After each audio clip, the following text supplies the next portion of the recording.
10 मौलिक कर्तव्य दिया गया है और बहुत सिंपल मौलिक कर्तव्य जो आप लोग जानते होंगे। जैसे अगर इसमें बताया गया है कि पहला मौलिक कर्तव्य यह दिया गया है कि संविधान का पालन करना है और अपने देश का सम्मान करना है और अपने देश का जो राष्ट्रगान है वो राष्ट्रगान का सम्मान करना है।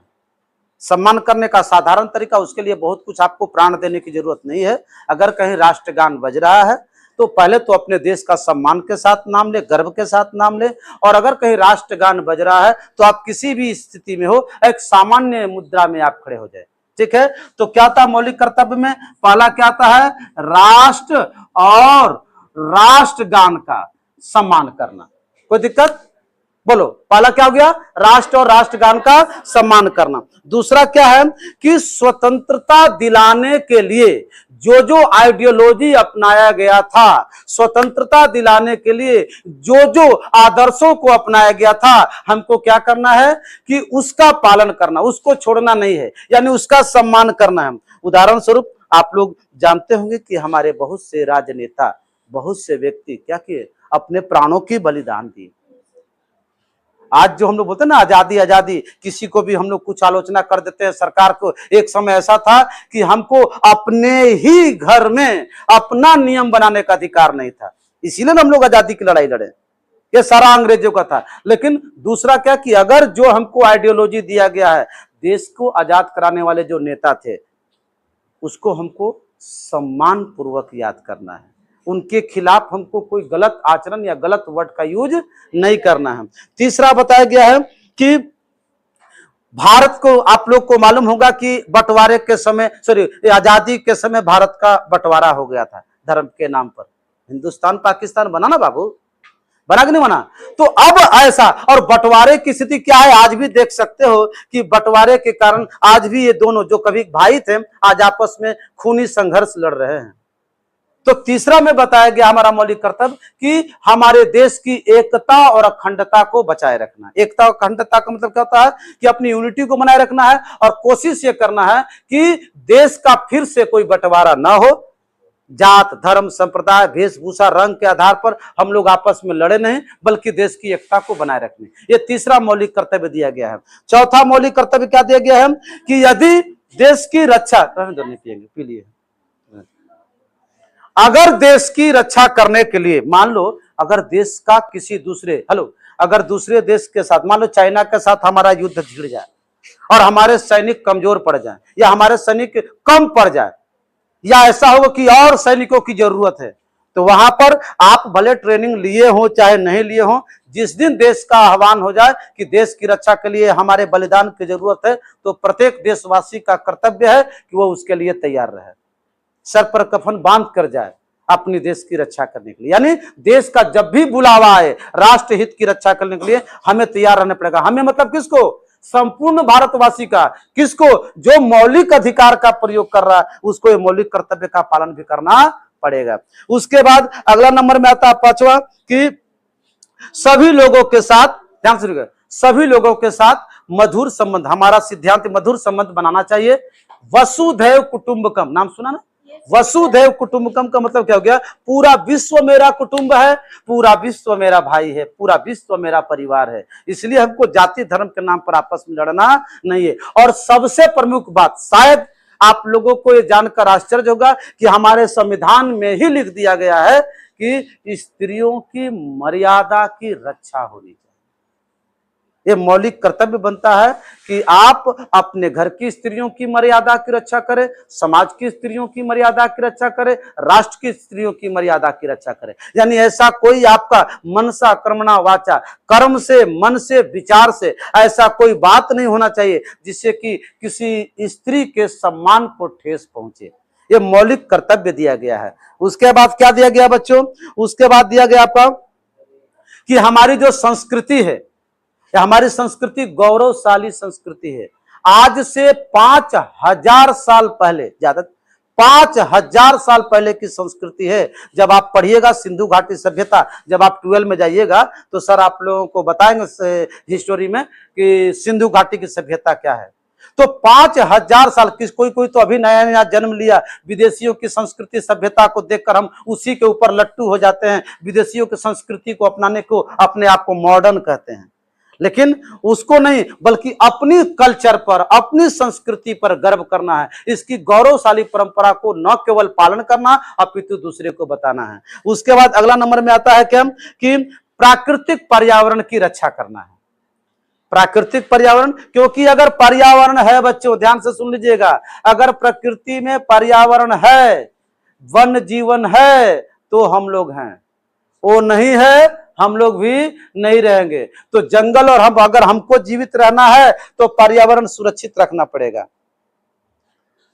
आज हम लोग क्या कर रहे हैं कि जितना ज्यादा औद्योगिकरण हो रहा है, इतना ज्यादा कि जिसके कारण पूरा वातावरण ही प्रदूषित। दिल्ली जैसा शहर अगर देखा जाए तो हम लोग तो कोरोना के समय में मास्क लगाए थे ना कि एक दूसरे का, कोरोना वहां पर ध्यान से सुन लीजिएगा, जितना जैसे यहां पर अगर कोई सामान्य अवस्था में अगर कोई सिगरेट पीता है तो एक आदमी एक दिन में अगर 10 सिगरेट पीता है, 10 सिगरेट, तो जितना ज्यादा उसका फेफड़ा प्रदूषित होता है, इफेक्टेड होता है, उतना दिल्ली जैसे महानगरों में खाली सांस लेगा ना तो उतना प्रदूषित हो जाता है।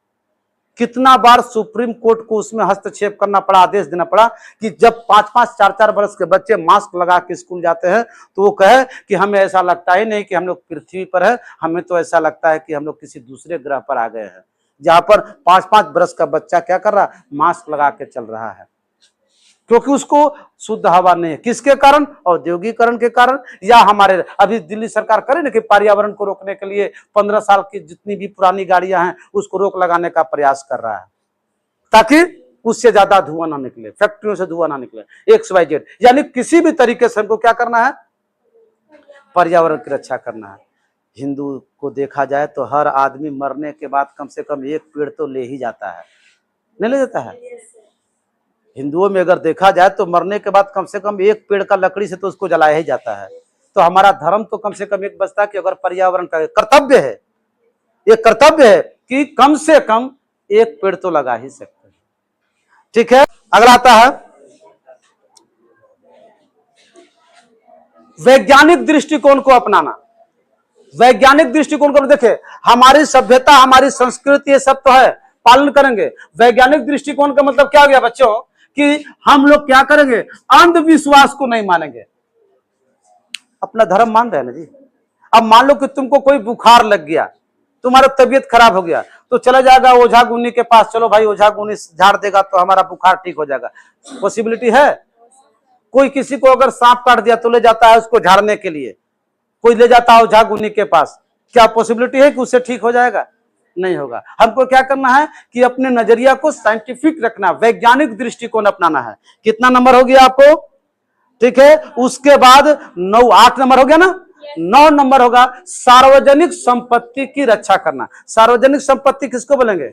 पब्लिक प्रॉपर्टी, अर्थात तो वैसी प्रॉपर्टी जिसको हम और आप सब यूज करते हैं। जैसे मान लो कि एक सरकारी सड़क हो गया, सरकारी पार्क हो गया, या फिर आप रेलवे हो गया, या XYZ जो भी सरकारी है, वो सब हमारे पैसे से बना है, हमारे टैक्स से बना है, इसलिए उसकी क्या करना है, हमको रक्षा करना है। अगर कोई व्यक्ति सड़क को अपने निजी फायदा के लिए खोद रहा है तो बाकी लोगों को तैयार होना पड़ेगा कि नहीं, तुमको सड़क नहीं तोड़ने देंगे। अगर कोई स्ट्रीट लाइट को तोड़ रहा है, कोई बच्चा या कोई व्यक्ति अगर उसको चोरी करने का प्रयास कर रहा है और हम देखे तो बोले नहीं, ये सार्वजनिक संपत्ति, तुमको ऐसा नहीं करने देंगे, क्योंकि इसका लाभ केवल तुम ही नहीं हम सब लेते हैं। तो सार्वजनिक संपत्ति यानी सार्वजनिक प्रॉपर्टी की क्या करना है, रक्षा करना है। उसके बाद अगला आता है कि हाँ, व्यक्तिगत और सामूहिक प्रयास इस प्रकार करना है कि हम लोग इतना डेवलप कर जाएं कि हमारे डेवलप करने से, समाज के डेवलप करने से हमारे राष्ट्र का नाम हो। समझे बात? हम तो डेवलप माने हम विकास। जैसे तुम लोग एक तो सुना होगा ना, कौन नाम था, शुभम शुक्ला ना, क्या नाम था अभी, जो स्पेस में गया था, अभी हाल में आया था ना, ठीक है, एक भारतीय मूल का। या फिर आप कर सकते हो कल्पना चावला, नाम सुना होगा, ठीक है। अब देखो हम लोग क्या कर रहे हैं, वो कहाँ के बोलते, हम लोग जोड़ते रहे, देखो भारत का है, भारत ने ऐसा किया। अच्छा, भारत ने अगला साल क्या वो मंगल ग्रह पर भेजा था अपना, ठीक है, भले वो फेल्यूर हो गया लेकिन मंगल ग्रह पर भेजा तो क्या हुआ, दुनिया में नाम हो। प्रयास तो एक आदमी, दो आदमी, पांच आदमी सरकार कर रही है। तो इसी तरह से हमको ऐसा काम करना है कि हम तो डेवलप करें ही, हमारा नाम तो है ही, लेकिन हमारे चलते अगर पूरा देश का विश्व में नाम हो जाए, जैसे अभी शुभम शुक्ला था ना जी, कि 10 दिन 15 दिन स्पेस में गुजार कर आया, ठीक है, और सब तो लोग क्या रहे, भारत का है, भारत का है, भारत का है। तो यहां पर ये नहीं देखा गया कि भारत का किसको नहीं, भारत का है, पूरा विश्व किसको माना, भारत का माना। तो इस तरह करके ऐसा हमें काम करना है, हमें और आपको, कि हमको विकास का ऐसा रास्ता अपनाना है ताकि हमारा भी नाम हो और मेरे साथ मेरे देश का नाम हो गया। तो 10 तो हो गया। आप ध्यान से सुनिए, जो चीज तुम लोग को बताए थे बेटा मौलिक अधिकार में, क्या बताए थे, लास्ट में जोड़ा गया था 2006 में, सॉरी 2002 में 86वां संशोधन करके, कितना 6 से लेकर 14 वर्ष तक के बच्चे को क्या था, निःशुल्क और अनिवार्य शिक्षा का अधिकार। क्या था बच्चों, निःशुल्क, फ्री एंड कंपल्सरी एजुकेशन।